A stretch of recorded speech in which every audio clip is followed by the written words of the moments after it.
কি তথ্য পাইছে? বৰ্তমান তথ্য শেহতীয়াকৈ ভাৱে মই অন্তৰংগ এগৰাকী বান্ধৱীলৈ ফোন কৰিছে বুলি গম পায়।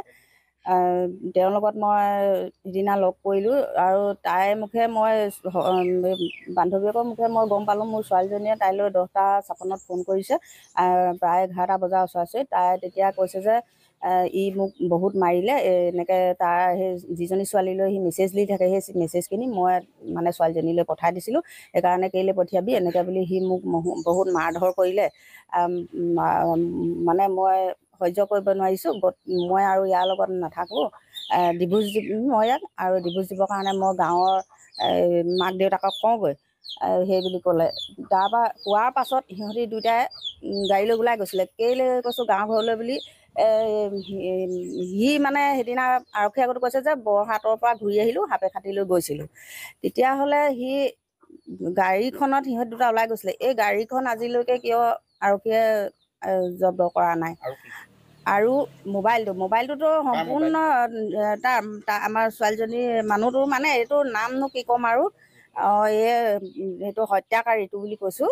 আৰু তাৰ মোবাইলটো লৈ মোৰ ছোৱালীজনীয়ে সি দেৰিকৈ অহাৰ কাৰণে ফোন কৰিছে, সেইটো মই গম পাওঁ। তেতিয়াহ'লে সি অহালৈকে তাৰ মোবাইলটো আছে।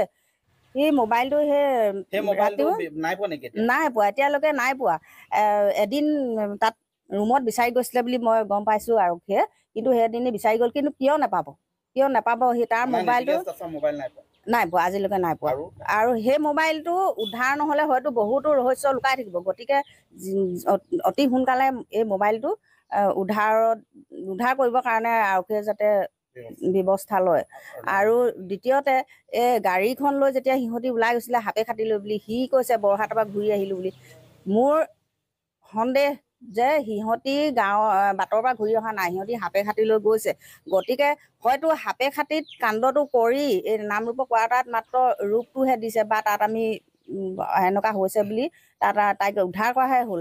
গতিকে সাপে খাটি ঘৰখনো যাতে আৰক্ষীয়ে তদন্ত কৰে, তদন্তৰ আওতালৈ আনে। কিয়নো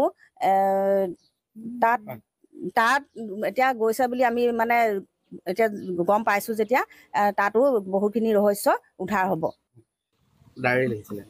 তাই ডায়েৰী লিখিছিলে। তাই কলেজত পঢ়ি থাকোঁতে পৰা আগৰ পৰাই ডায়েৰী লিখে। আৰু দ্বিতীয় কথা হ'ল কি, তদন্তৰ আওতালৈ তেওঁলোকৰ ঘৰখন এইকাৰণে আনিব লাগিব। তাই যেতিয়া নামৰূপত আছিলে বগা পেণ্ট, হাফ পেণ্ট আৰু ক'লা টি চাৰ্ট পিন্ধি আছিলে, তাৰপিছত মেখেলা চাদৰ পিন্ধি লৈ গ'ল। তাই সাপে খাটিলৈ যাওঁ বুলি বান্ধৱীজনীক ক'লে, কিন্তু তেওঁলোকৰ ঘৰত যিজন কাম কৰা বন কৰা ল'ৰাজন আছে, তেওঁ আৰু তেওঁলোকৰ মাক দেউতাক লগ লাগি তাইক হত্যা কৰিছে। হত্যা কৰি তেওঁলোকে গাড়ীত আনি পিনে নামৰূপত আত্মহত্যা কৰাৰ ৰূপ দিবলৈ বিচাৰিছে। আৰু দ্বিতীয় কথা হ'ল কি, তেওঁলোকে আমালৈ যে ঘৰলৈ মাক দেউতাকৰো ফোন কৰা নাই আৰু সিও ফোন কৰা নাই। আৰু মই ঘৰৰ পৰা যেতিয়া 12:30 বজাত ইদিনা গম পাইছিলোঁ, তেতিয়া ফোন কৰোঁতে আৰক্ষী মানে নীলকমল বৰুৱাক মই কৈছিলোঁ যে আপুনি মই নোযোৱালৈকে, আমাৰ ঘৰৰ দুটা পক্ষ নোহোৱালৈকে ডেড বডি ননমাই। আমি দেখিছিলোঁ আমাৰ ইয়াৰ ফালৰ পৰাও কেতিয়াবা আগতে চুইচাইড কৰে। তেতিয়া তেওঁলোকে ক'লে কি আপোনালোক আহিব, আমি ফটো মাৰি থৈ দিম বুলি ক'লে।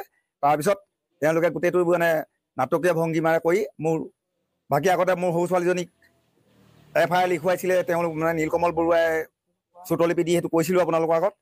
আৰু কি ক'ম, এই মুহূৰ্তত সহায় কৰিবলৈ কোনে কোনে কি ধৰণে হয় আইনী প্ৰক্ৰিয়াৰ সহায় কৰিবলৈ আগবাঢ়ি আহিম বুলি কৈছে। এতিয়া প্ৰথম অৱস্থাৰ পৰা মই দল সংগঠনৰ জৰিয়তে মই আগবাঢ়ি গৈছোঁ, ইমানখিনি পৰ্যায় পাইছোঁগৈ। তেওঁলোকেও মোক যথেষ্ট আশ্বাস দিছে যে ন্যায় পোৱালৈকে আমি যিমান পাৰোঁ সহায় কৰিম। আৰু মই আস্থাও ৰাখিছোঁ তেওঁলোকৰ ওপৰত। আৰু এতিয়া এইকেইদিনমানৰ আগতে আমাৰ বিধায়ক মহোদয়ো আহিল, সুশান্ত বৰগোহাঁই। তেওঁ আশ্বাস দি গৈছে যে দল সংগঠনবিলাকেও যিমানখিনি কৰিছে ভালে কৰিছে, কিন্তু এতিয়া শেষত ন্যায় পাবলৈ হ'লে আমি আদালত আৰু উকিলৰ ব্যৱস্থাই হ'ব। গতিকে আপোনালোকে ভাল উকিল এজনৰ লগত পাতক, মই ফাইনেন্সিয়েলি আপোনালোকক সহায় কৰিম, তেওঁ তেনেকৈ কৰি থৈ গৈছে।